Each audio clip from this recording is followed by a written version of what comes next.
Hi guys and welcome back to the channel Deepak Yadav Education. Welcome to the Daily Hindu News and Editorial Analysis of 23rd of September 2024. तो guys आज है तारीख 23 सितंबर 2024 और है Monday. देखेंगे आज के द हिंदू कंप्लीट न्यूज़पेपर को एनालाइज करेंगे। बट लेक्चर में आगे बढ़ने से पहले अगर आपको इस लेक्चर का पीडीएफ चाहिए तो क्या करना है, सबसे पहले डाउनलोड करना है टेलीग्राम, देन उसके बाद जाके सर्च बॉक्स में टाइप करना Deepak Yadav education UPSC. As you can see guys आपको यह वाला चैनल मिल जाएगा, इस पर क्लिक करना और जाकर इस चैनल को ज्वाइन कर लेना। यहाँ से आप डेली बेसिस पे इस लेक्चर के पीडीएफ को डाउनलोड कर पाओगे। नाउ हमेशा की तरह हम लोग अपने लेक्चर को एक मैप के इक्वेशन के साथ स्टार्ट करेंगे। तो आज आप सभी को मैप में जाकर देखना है फॉकलैंड आइलैंड को कहाँ पर है एग्जैक्टली लोकेटेड, इसको अच्छे से मैप में देखना। देन उसके बाद आकर नीचे कॉमेंट सेक्शन में टाइप करना, जिससे कि आप लोग इसको लंबे समय तक याद रख पाओगे। साथ ही साथ एक क्वेश्चन सॉल्व करेंगे जो कि यूपीएससी पैटर्न के ऊपर बेस्ड है। डेली बेसिस पे यहाँ पे हम एक प्रैक्टिस क्वेश्चन को भी सॉल्व करते हैं। अभी रिसेंटली युद्ध अभ्यास 2024 चर्चाओं में था, तो युद्ध अभ्यास को लेकर आपके पास में दो स्टेटमेंट हैं, बताना है दोनों में से कौन सा स्टेटमेंट सही है। पहला स्टेटमेंट बोलता है कि ये एक एनुअल ज्वाइंट मिलिट्री एक्सरसाइज है जो भारत और फ्रांस के बीच में कंडक्ट होती है। दूसरा स्टेटमेंट बोलता है कि जो ये अभ्यास है ये अब की बार 2024 में लद्दाख में कंडक्ट किया गया है। तो बताइए दोनों में से कौन सा स्टेटमेंट सही है। Option number A 1 only, B 2 only, C दोनों सही हैं या फिर डी दोनों के दोनों गलत हैं। इसका सही आंसर सभी को नीचे कमेंट सेक्शन में देना है। तो चलो शुभारंभ करते हैं, लेकिन सबसे पहले देख लेते हैं आज के न्यूज़पेपर डिस्कशन में क्या क्या चीज़ें होने वाली हैं जो हमारे एग्जाम के लिए सुपर रेलिवेंट होंगी। सबसे पहले आज अखबार में पेज नंबर 1 पर आएंगे तो 2-3 खबरें बहुत ही काम की हैं, जिसमें से पहली खबर आपको ये देखने को मिलेगी जिसको हम जीएस पेपर नंबर 3 इकोनॉमी के साथ में लिंक करेंगे। बात हो रही है जो जीएसटी काउंसिल है वो अभी आइटम बाय आइटम जो टैक्स रेट्स है उसके ऊपर में थोड़ा डिस्कशन करेगा। इसको लेकर जो हमारी फाइनेंस मिनिस्टर है निर्मला सीतारमण जी, इनका स्टेटमेंट आया है। बहुत सारी चीज़ें यहाँ पे डिस्कस करने वाले हैं। जीएसटी के कई सारे कॉन्सेप्ट्स दोस्तों यहाँ पे हम लोग समझेंगे। ओवरऑल मैटर क्या चल रहा है जीएसटी को लेकर, डिस्प्यूट्स क्या है वो भी यहाँ पर क्लियर होंगे। फिर उसके बाद सिमिलर पेज पर ही एक दूसरा आर्टिकल है आज का बहुत ही ज़्यादा काम का आर्टिकल और आर्टिकल ऑफ द डे। तो बड़ी दिनों से हम क्वाड समिट होगी इसको लेकर बातचीत कर रहे हैं। नाउ फाइनली यहाँ पर एक मीटिंग हुई है जिसमें क्वाड कंट्रीज मिलकर क्या क्या करने वाली हैं उसके बारे में डिस्कशन हुआ है। कौन कौन से ग्रुप्स लेकर आए गए हैं, वेरी वेरी इंपॉर्टेंट पोर्शन, इसको बिल्कुल मत छोड़ना। आगे हम बहुत डिटेल से बहुत विस्तार से मैं हर एक चीज़ आपको समझाने वाला हूँ। देन उसके बाद पेज नंबर 1 पर ही एक और खबर है जो स्पोर्ट्स न्यूज़ से आप इसको लिंक कर पाएंगे, जहाँ पे बात हो रही है चेस ओलंपियाड के बारे में। अभी 45वां चेस ओलंपियाड हुआ जहाँ पे भारत को मेडल मिले हैं। अपने आप में हमारे हिस्ट्री के अंदर में एक बहुत इंपॉर्टेंट इवेंट ये देखने को मिला, इसको भी हम कवर करेंगे। देन पेज नंबर 4 पर आएंगे तो एक और आर्टिकल आपको बहुत काम का देखने को मिलेगा, जीएस पेपर नंबर 2 से आप इसको लिंक कर पाएंगे। बात हो रही है सेंट्रल वाटर कमीशन ने अकेले डिसीजन ले लिया है पानी को रिलीज करने के लिए। ये बात जो वेस्ट बंगाल की चीफ मिनिस्टर है ममता बनर्जी, इन्होंने प्रधानमंत्री नरेंद्र मोदी जी को लिखा है।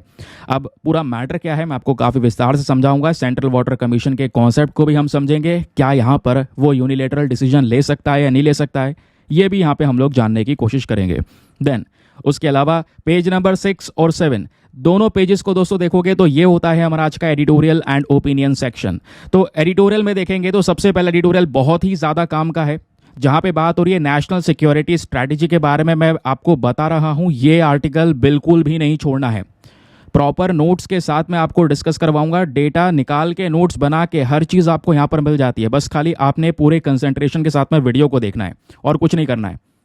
फिर उसके अलावा बगल में एक और आर्टिकल देखने को मिलेगा, पेजर जो एक्सप्लोड हुए हैं अभी लेबनान के अंदर, उसके बारे में जो ऑलरेडी हमने कल डिस्कस किया है।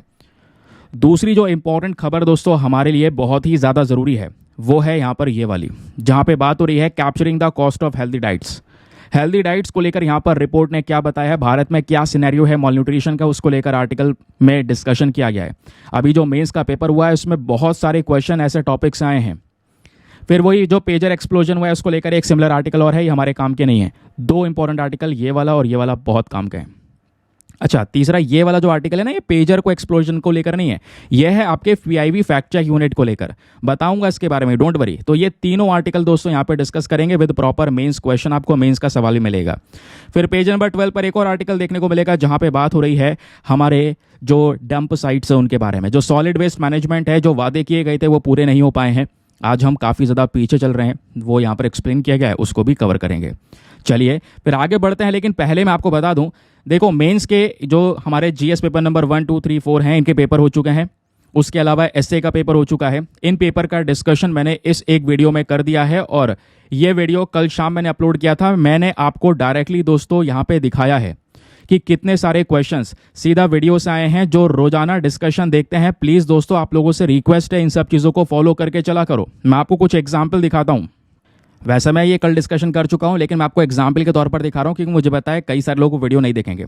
मैं आपको बता रहा हूँ दोस्तों कि आप अगर वीडियोस को अच्छे से फॉलो करते हैं, मैक्सिमम चीज़ें आपकी 50% कवरेज ये 2 घंटे देकर हो जाएगा, जो 2 वीडियोस डेली अपलोड हो रही हैं। शाम को 8:30 बजे फिर मिलेंगे करंट अफेयर्स के वीडियो के साथ में और मॉर्निंग में द हिंदू के वीडियो के साथ में। ये देखो जीएस पेपर नंबर 1 जो आपकी बार आया है, इसमें कई सारे क्वेश्चन है। पहला क्वेश्चन है सी सरफेस टेम्परेचर राइज क्या है, ट्रॉपिकल साइक्लोन का फॉर्मेशन कैसे होता है।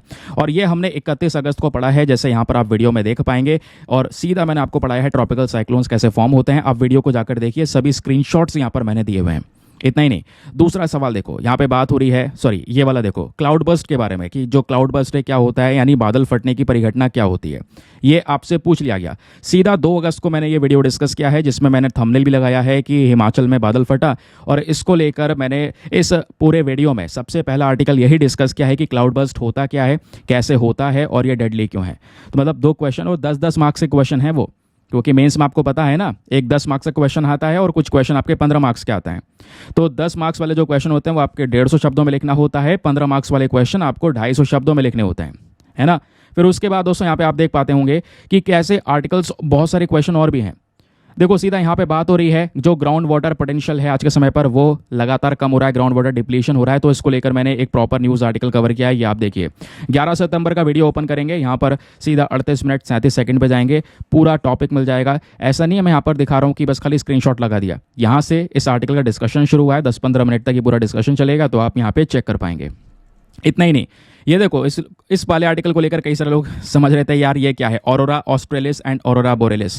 तो ये वाला क्वेश्चन भी दोस्तों डायरेक्टली यहाँ पर अपने वीडियोस में आपको देखने को मिल जाएगा। मैंने कब डिस्कस किया है, 22 नवंबर 2023। थंबनेल भी लगा रखे हैं यार, ये देख पाएंगे, जाके वीडियो को ओपन कर सकते हैं। और 24 मिनट 26 सेकंड पे चले जाना।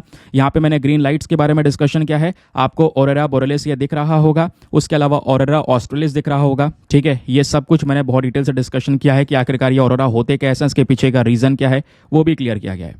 मैं आपको बस दिखा रहा हूं। ऐसे दोस्तों बहुत सारे क्वेश्चन है, ये देख पाओगे, मैंने सीधा पूरा लाइन लगा दिया है। जीएस पेपर नंबर 2 के अंदर डायरेक्टली क्वेश्चंस यहाँ पे सीधे वीडियो से हैं।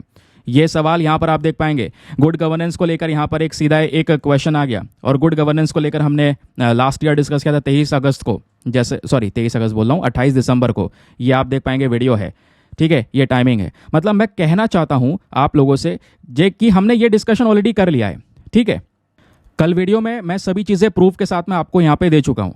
तो करना क्या है यार, प्लीज़ आप लोग बस खाली छोटा सा काम यही करो, वीडियोस पे फोकस बना के रखो, अच्छे से चीज़ों को फॉलो करते रहो। क्योंकि कई सारे लोग बहुत ज़्यादा इधर उधर भागते हैं, इधर सारा मटेरियल कलेक्शन करना पड़ता है। यार मैं इतने सारे एविडेंसेस के साथ में सब चीज़ें दिखा रहा हूँ, कौन सी तारीख को क्या पढ़ा, मैं आपको पूरा वो भी मौका मिला है, आप चीज़ों को रीचेक कर सकते हैं, देख सकते हैं कहाँ पर क्या पढ़ाया है नहीं पढ़ाया है, सीधा बता भी सकते हैं।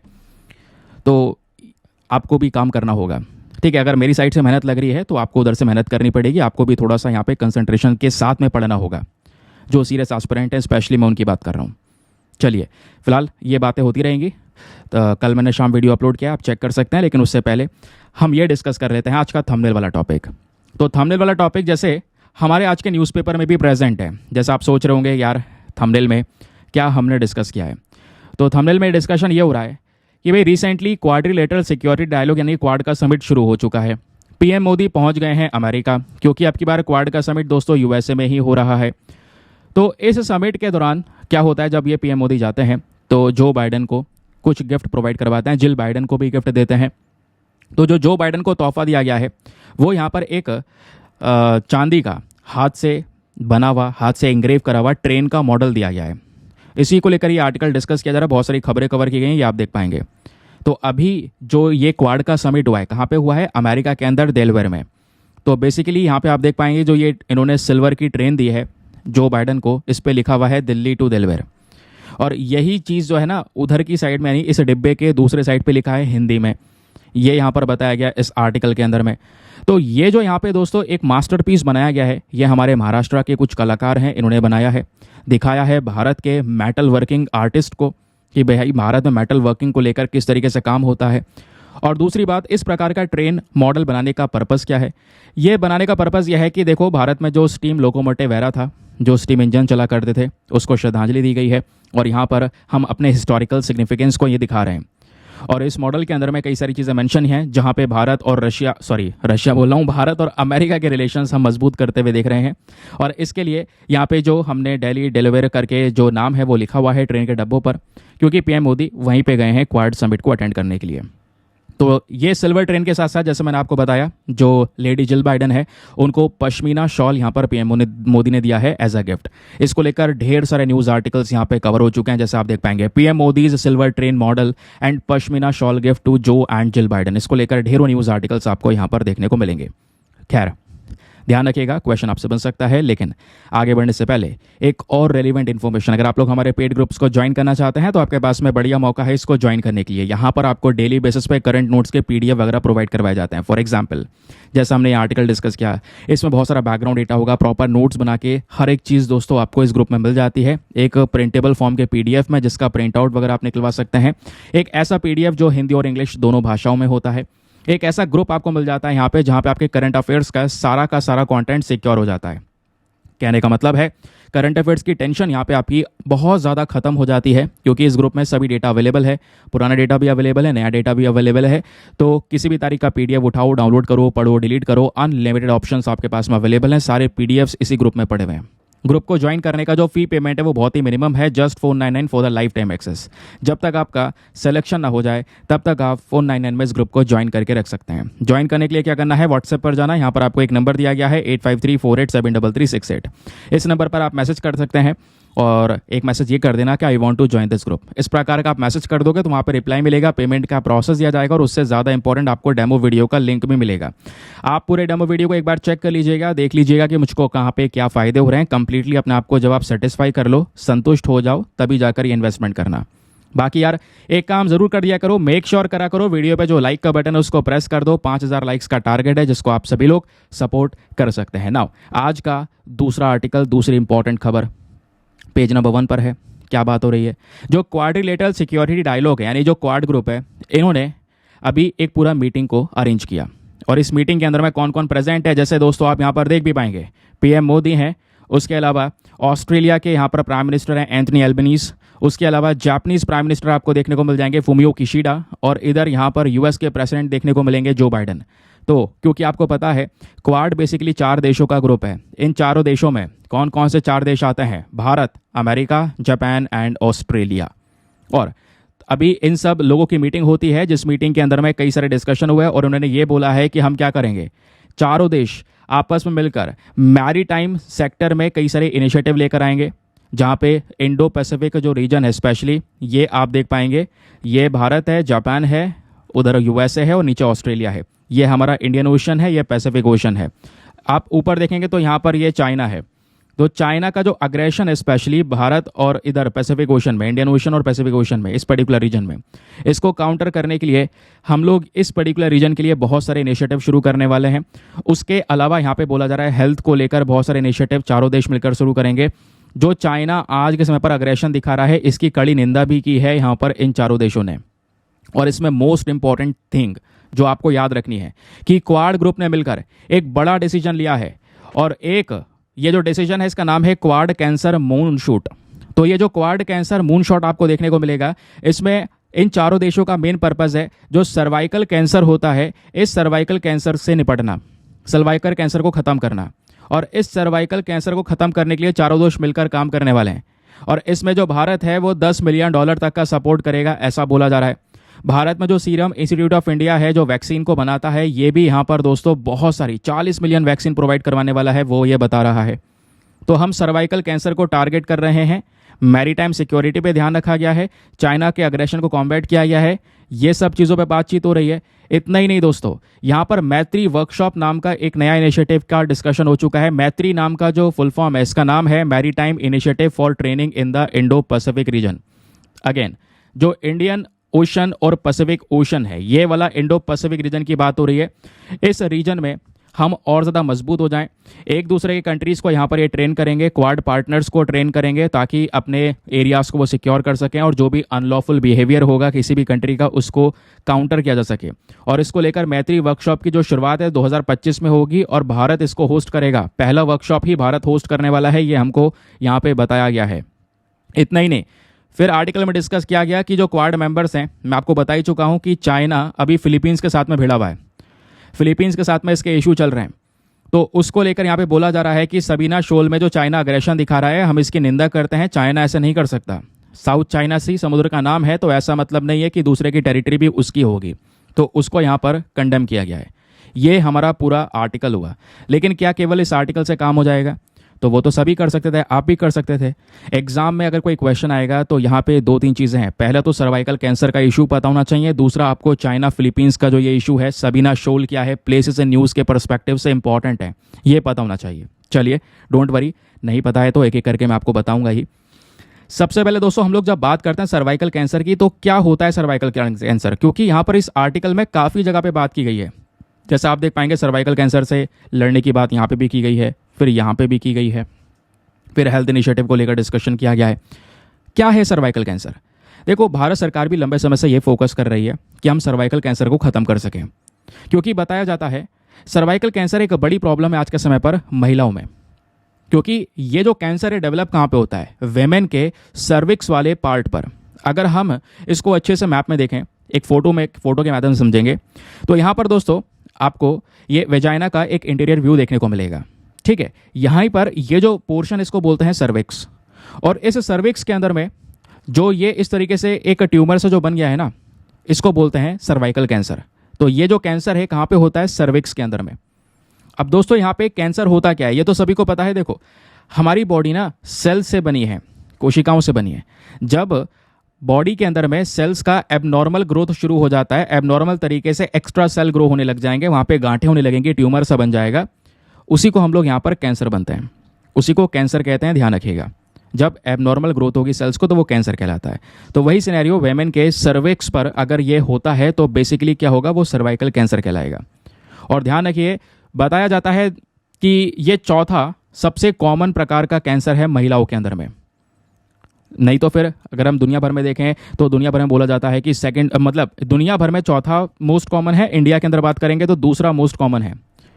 भारत में दूसरे नंबर पर सबसे ज़्यादा महिलाओं को कैंसर होता है, तो ये सर्वाइकल कैंसर होता है। ये एक बड़ी प्रॉब्लम है, इसी डेटा से हमको पता चलता है। इतना ही नहीं, बताया ये जा रहा है कि सर्वाइकल कैंसर की वजह से हर रोज़ कई सारे महिलाओं की डेथ हो रही है, और ये प्रॉब्लम टैकल की जा सकती है, क्योंकि सर्वाइकल कैंसर के जितने भी केसेस आपको देखने को मिलेंगे ये सब एक वायरस से लिंक है। उस वायरस का नाम क्या है? Human papilloma virus. ध्यान रखिएगा, HPV इसको शॉर्ट फॉर्म में बोलते हैं। यही वो कॉमन वायरस है जिसकी वजह से ये प्रॉब्लम फैलती है, इन्फेक्शंस जो है यहाँ पर होता है। और ये जो वायरस है ये सेक्सुअल कॉन्टैक्ट के माध्यम से एक इंसान से दूसरे इंसान में भी ट्रांसमिट हो सकता है। ठीक है, तो ये ध्यान रखना है। उसके अलावा क्वेश्चन यह है कि चलो सर्वाइकल कैंसर का अगर हमें पता चल जाए तो इसको अगर हमने डायग्नोस कर लेते हैं तो यहाँ पर सर्वाइकल कैंसर एक ऐसा कैंसर है जिसको हम आराम से ठीक कर सकते हैं। नहीं तो दूसरे प्रकार के जो कैंसर होते हैं उनको ठीक करने में काफ़ी प्रॉब्लम्स आती हैं, इसको आराम से ठीक किया जा सकता है। और इसके लिए यहाँ पर कुछ वैक्सीन्स वगैरह रिसेंटली लॉन्च करी गई हैं। फॉर एग्जांपल मैं अगर आपको बताऊँ, जो सीरम इंस्टीट्यूट ऑफ इंडिया है, इन्होंने 2023 में एक इंडिजीनियस HPV वैक्सीन को लॉन्च किया जिसको नाम दिया गया सर्वावैक। सर्वावैक नाम की जो वैक्सीन है वो रिसेंटली यहाँ पर लॉन्च भी हुई है दोस्तों, यहाँ पर इसको थोड़ा सा ध्यान रखेगा। तो भारत इस प्रकार की वैक्सीन को 40 मिलियन वैक्सीन प्रोवाइड करवाएगा पर्टिकुलर रीजन के अंदर में, जहाँ पे हम सर्वाइकल कैंसर से लड़ने में मदद करेंगे। ठीक है, उसके अलावा जैसे मैंने आपको बोला कि जो ये पर्टिकुलर इन्फेक्शन है ये ह्यूमन पेपिलोमा वायरस की वजह से फैलता है। ठीक है, चलिए आगे आते हैं। फिर दूसरा पोर्शन जो इस आर्टिकल में डिस्कस किया गया है वो चाइना और फिलीपींस के रिलेशंस के बारे में बात की गई है। देखिए, लंबे समय से अगर हम बात करें, पिछले कुछ महीनों में लगातार फिलीपींस और चाइना आपस में भिड़े हुए हैं। ये आप देख पाएंगे, जो फिलीपींस की जो कोस्ट गार्ड है वो आज के समय पर चाइना को काउंटर करेगी, चाइना के हैरेसमेंट को काउंटर करेगी, ऐसा यहाँ पे बोला जा रहा है। ये आप देखिए, ये चाइना की कोस्ट गार्ड है, ये फिलीपींस की कोस्ट गार्ड है, एक दूसरे के ऊपर वाटर गन भी चला रहे हैं। ये तो आमने सामने आ चुके हैं और लंबे समय से आर्टिकल हो रहे थे। फिर उसके बाद कुछ दिनों बाद ये भी खबर आती है कि चाइना फिलीपींस दोनों ने मिलकर अग्री किया है कि भाई ये डीएस्केलेशन करेंगे, यानी जो अपनी जो कोस्ट गार्ड भेजा हुआ है समुद्र में उसको पीछे पीछे खींचेंगे और ये जो मामला है इसको सुलझाएंगे। अब ये पूरा मैटर है क्या, ज़रा इसको थोड़ा सा मैप के थ्रू समझते हैं दोस्तों। ये आपको देखने को मिल जाएगा, ये है चाइना। हरकतें बहुत पहले से ही हैं दूसरे की टेरिटरीज़ को कब्जाना, ये भारत के साथ में भी कर रहे हैं एक्साई चेन वाले रीजन में, है ना, वो हम लोग देख पा रहे हैं। तो हम भी यहाँ पे उनके साथ में इसी मैटर को लेकर डिस्प्यूटेड वे में खड़े हैं। इधर बगल में आप देख पाएंगे दोस्तों, तो यह है फिलीपींस। अब फिलीपींस एक आइलैंड कंट्री है, यहाँ पे बहुत सारे छोटे छोटे आइलैंड्स आपको देखने को मिल जाएंगे पैसिफिक ओशन के अंदर में। तो यहाँ पे फिलीपींस और चाइना के बीच में जो ये आपको समुद्र वाला हिस्सा दिख रहा है, इसको बोलते हैं साउथ चाइना सी, क्योंकि चाइना के सदर्न पोर्शन में है। और चाइना बोलता है ये पूरा साउथ चाइना सी मेरा है, और इसमें जो भी टेरिटरीज होंगी वो भी सब मेरी होंगी। और यहीं पे बगल में फिलीपींस आ जाता है, और फिर इधर ब्रुनई भी आ जाता है। कई सारी और भी कंट्रीज है, ब्रुनई तो खैर कुछ नहीं बोलता क्योंकि व्यापार बहुत करता है चाइना से। फिर इधर यहाँ पर मलेशिया देखने को मिल जाएगा, वियतनाम देखने को मिल जाएगा। वियतनाम तो एक युद्ध लड़ चुका है चाइना के साथ में टेरिटरीज डिस्प्यूट की वजह से। तो यहाँ पर दोस्तों पैरासेल आइलैंड्स आपको नजर आएंगे इधर। फिर उसके बाद यहाँ पर आपको देखने को मिल जाएगा स्प्राटले आइलैंड्स देखने को मिल जाएंगे। तो इन आइलैंड्स को लेकर जो ये आपको दूसरी कंट्रीज दिख रही हैं, फिलीपींस बोलता है ये आइलैंड मेरा है, वियतनाम बोलता है मेरा है, चाइना बोलता है मेरा है। सब पीछे हट जाओ क्योंकि ये साउथ चाइना सी में है, तो ये पूरा मेरा हिस्सा है। और आपको ये डैश डैश दिख रहे होंगे, बताओ ये कितने डैश हैं? 1 2 3 4 5 6 7 8 9। ये 9 डैश आपको दिख रहे हैं ना, पता है इसे क्या बोलते हैं? 9 डैश लाइन। ठीक है, ध्यान रखिएगा, क्वेश्चन बन सकता है। तो ये 9 डैश लाइन के अंदर वाला जो दायरा है साउथ चाइना सी बेसिकली जो है, ये चाइना बोलता है मेरा पर्टिकुलर रीजन है। क्लियर? चलिए आगे आते हैं। फिलीपींस बगल में ही, जैसे मैंने आपको बताया, लेकिन हमने जो आर्टिकल अभी डिस्कस किया था उसमें यह बताया जा रहा है कि चाइना और फिलीपींस के बीच में सबीना शोल को लेकर पूरा मामला चल रहा है। ये फिलीपींस है, ये है सबीना शोल। यहाँ पे चाइना की जो कोस्ट गार्ड है वो पहुंचती है, फिलीपींस की कोस्ट गार्ड सामने से पहुंचती है, आपस में वाटर गन भी वगैरह फायर किया जाता है। नाउ क्वेश्चन ये है कि सर ये सबीना शोल की जो बात हो रही है, सबीना शोल क्या होता है? शोल इस प्रकार का यहाँ पर आपको समुद्र के बीच का हिस्सा देखने को मिल जाएगा, ये है। ठीक है, थोड़ा सैंड वगैरह है यहाँ पर, थोड़ा सा समुद्र के अंदर है, हल्का बहुत यहाँ पर ऊपर आपको नजर आएगा, इसको बोलते हैं शोल। तो ये पर्टिकुलर रीजन आज के समय पर यहीं फिलीपींस के पास में है। वैसे फिलीपींस का है, चाइना क्लेम करता है नहीं, ये रीजन हमारा है। समझ गए? तो ये आर्टिकल ध्यान रखिएगा, एग्जामिनेशन में यहाँ से क्वेश्चन आपसे बन सकते हैं। चलिए अगला आर्टिकल, पेज नंबर 1 पर एक और बहुत इंपॉर्टेंट खबर है जहाँ पे बात हो रही है जो जीएसटी काउंसिल है वो आज के समय पर आइटम बाय आइटम हमारे टैक्स रेट्स को एक बार देखेगा। ये बात हमारी फिनांस मिनिस्टर का कहना है। समझ गए? इनका कहना यह है कि देखिए कई सारे राज्यों में अभी इलेक्शन शुरू हो गए थे, फिर अभी नेशनल लेवल पर इलेक्शन हुए, कोविड-19 आया है ना, तो इसकी वजह से ज़्यादा बढ़िया स्टेप्स नहीं लिए गए हैं जीएसटी काउंसिल्स के मदद से। तो अभी क्या होगा, जो टैक्स रेट वगैरह है इसको एक बार और चेक किया जाएगा, देखा जाएगा, और उस टैक्स रेट्स को वापस से डिस्कस करके डिफाइन किया जाएगा। तो वो बात यहाँ पर फिनांस मिनिस्टर बोलती हैं। देखिए दोस्तों, केवल स्टेटमेंट और स्टेटमेंट वाले बहुत सारे न्यूज़ आर्टिकल आते रहते हैं, हमारे एग्जाम के लिए ज़्यादा कुछ काम के होते नहीं हैं। लेकिन क्योंकि हम इकोनॉमी का सेक्शन भी कवर करेंगे तो एग्जाम में ऑब्वियस सी बात है सिलेबस का हिस्सा है, तो जीएसटी के बारे में बेसिक चीज़ें पढ़नी होगी। और जो ये बात हो रही है ना जीएसटी काउंसिल, ये काउंसिल होता क्या है, इसकी ताकत क्या है, पावर, फंक्शंस क्या होते हैं, संविधान में अगर कहीं पर मेंशन है तो कहाँ पर मेंशन किया गया है, बहुत सारी चीज़ें हैं यहाँ पर। तो सवाल जो है ऐसे ही इकोनॉमी में हमेशा ध्यान रखना दोस्तों, जो टर्म्स होती है हमारी, जो स्पेशली स्टैटिक पार्ट होता है, वहीं से सबसे ज़्यादा क्वेश्चंस बनते हैं। तो अगर हम अपने देश में टैक्स का स्ट्रक्चर देखें तो 2 तरीके से टैक्स लिया जाता है। अब टैक्स के 2 प्रकार होते हैं, एक होता है डायरेक्ट टैक्स और एक होता है इनडायरेक्ट टैक्स। कई बार लोग इसमें कंफ्यूज हो जाते हैं। अब दोस्तों ये क्या होता है, डायरेक्ट टैक्स जो डायरेक्टली आप पे करते हो, इनडायरेक्ट टैक्स जो इनडायरेक्टली पे करते हो। इसका मतलब क्या हुआ, चलो ये बताता हूँ। डायरेक्ट टैक्स का मतलब आपकी इनकम से सीधा कट रहा है, जैसे इनकम टैक्स हो गया, वेल्थ टैक्स हो गया, कैपिटल गेन टैक्स हो गया, ये आपके डायरेक्ट टैक्स होते हैं। अब डायरेक्ट टैक्स हर कोई तो दे नहीं पाता या हर कोई नहीं देता, जिसके पास में बहुत पैसा है ना, जो इनकम टैक्स के दायरे में आ रहा है वही डायरेक्ट टैक्स पे करेगा। समझ गए? इनडायरेक्ट टैक्स हर कोई व्यक्ति देता है, आप हो, मैं हूं, कोई भी हो, गरीब हो, अमीर हो, हर कोई व्यक्ति दे रहा है, क्योंकि इनडायरेक्ट टैक्स आपसे प्रोडक्ट के ऊपर लिया जा रहा है। आप एक बिस्किट का पैकेट लेने जा रहे हैं, चिप्स का पैकेट लेने जा रहे हैं, उसके पीछे जो टैक्स लग रहा है वो आपका इनडायरेक्ट टैक्स है। ठीक है, तो ऐसे यहाँ पर जैसे डायरेक्ट टैक्स की बात करेंगे तो इनकम टैक्स, वेल्थ टैक्स, ऐसे बहुत सारे टैक्सेस हैं हमारे पास में। इनडायरेक्ट टैक्सेस की बात करेंगे तो इनडायरेक्ट टैक्स में हमारे पास में VAT, octroi, service tax, custom duty, ये सब कुछ हुआ करता था। कहोगे हुआ करता था मतलब क्या है, क्योंकि दोस्तों जो जीएसटी है, जीएसटी क्या कहलाता है, वन नेशन वन टैक्स, यानी कि एक देश और एक ही कर लिया जाएगा। तो एक ही टैक्स का मतलब यह है कि जितने भी इनडायरेक्ट टैक्सेस थे वो सब यहाँ पर खत्म कर दिए गए। पुराने वाले जो वैल्यू एडेड टैक्स है, ऑक्ट्रॉय टैक्स है, मतलब जब जीएसटी लेकर आया गया तो ये बोला, क्योंकि जीएसटी भी एक इनडायरेक्ट टैक्स है। आज जो भी प्रोडक्ट आप परचेज करते हो उस पर जीएसटी लगती है, गवर्नमेंट को आप टैक्स देते हैं। हाँ, वो स्लैब रेट उसके अलग अलग है कि किसी की चीज़ के ऊपर कम लगती है, किसी चीज़ के ऊपर ज़्यादा लगती है। तो जीएसटी भी क्या है, एक प्रकार का इनडायरेक्ट टैक्स है, ध्यान रखिएगा। अब आई होप आप ये समझ गए होंगे कि डायरेक्ट टैक्स और इनडायरेक्ट टैक्स क्या होता है। तब जब जीएसटी लाया गया था, तो इससे पहले जब जीएसटी नहीं हुआ करता था तो ऐसे बहुत सारे टैक्सेस हुआ करते थे जो इनडायरेक्ट टैक्स थे। Luxury tax, entry tax, local tax, octroi, VAT, CST, excise duty, entertainment tax, इन सबको खत्म कर दिया गया। बोला गया अब केवल एक ही टैक्स लगेगा, और यहाँ पे वन नेशन वन टैक्स का कॉन्सेप्ट आ गया, दैट इज जीएसटी। सारे टैक्स खत्म करके केवल जीएसटी लगेगा, ये दोस्तों यहाँ पर डिफाइन कर दिया गया। अब इसके लिए दोस्तों जब जीएसटी वाला पूरा एक्ट आता है ना, इसकी शुरुआत बहुत पहले से हो जाती है। कब से? Goods and service tax amendment bill पहले तो लेकर आया गया था, ऑफिशियली यहाँ पर ये बिल लेकर आया गया। और इस बिल को 2014 में बेसिकली यहाँ पर बोला जा रहा है सबसे पहली बात प्रस्तुत किया गया। और ये था, बोला गया था देश की आज़ादी के बाद में सबसे बड़ा टैक्स रिफॉर्म किया जा रहा है। और यही जो अमेंडमेंट बिल था कॉन्स्टिट्यूशन के अंदर में, जहाँ पे हम गुड्स एंड सर्विस टैक्स लाने की बात कर रहे थे, ये राज्यसभा से पास हो गया 3 अगस्त 2016 में। और 2016 से जस्ट पहले 2015 में लोकसभा में भी इसमें अप्रूवल मिल गया था। तो राज्यसभा लोकसभा दोनों जगह से पास होने के बाद में फाइनली 1 अप्रैल 2017 से दोस्तों यहाँ पर जो जीएसटी है वो शेड्यूल कर दिया जाता है। ठीक है, फिर उसके बाद में क्या होता है, वैसे यहाँ पर आप देख पाएंगे तो 1 जुलाई 2017 से यहाँ पर ये लागू होता है, वैसे की शेड्यूलिंग यहाँ पर शुरू हो जाती है। समझ गए? तो अब जब यहाँ पर जीएसटी की हम लोग बात कर रहे हैं, तो इस तरीके से जीएसटी का आना हुआ। टैक्सेस 2 भाग में बटे हुए हैं, और पुराने सारे इनडायरेक्ट टैक्स खत्म करके केवल हम वन नेशन वन टैक्स पे यानी गुड्स एंड सर्विस टैक्स लेकर आ गए, जीएसटी लेकर आ गए। अब जीएसटी में भी अलग अलग प्रकार हैं, आपको पता होगा, सीजीएसटी, एसजीएसटी, आईजीएसटी, यूजीएसटी। जब बात करते हैं सीजीएसटी की तो यह है central goods and service tax, SGST state goods and service tax, IGST integrated goods and service tax, यूजीएसटी union territory goods and service tax. जैसे सीजीएसटी की बात कर रहे हैं तो ये वाला जो हमारी केंद्र सरकार है स्पेशली आगे लगा हुआ है, central goods and service tax. तो जब भी यहाँ पर 2 राज्यों के बीच में ट्रांजैक्शंस होता है, सॉरी इंट्रा स्टेट ट्रांजैक्शंस होता है, तो यहाँ पर जो टैक्स होता है वो बेसिकली हमारी सेंट्रल गवर्नमेंट लेती है।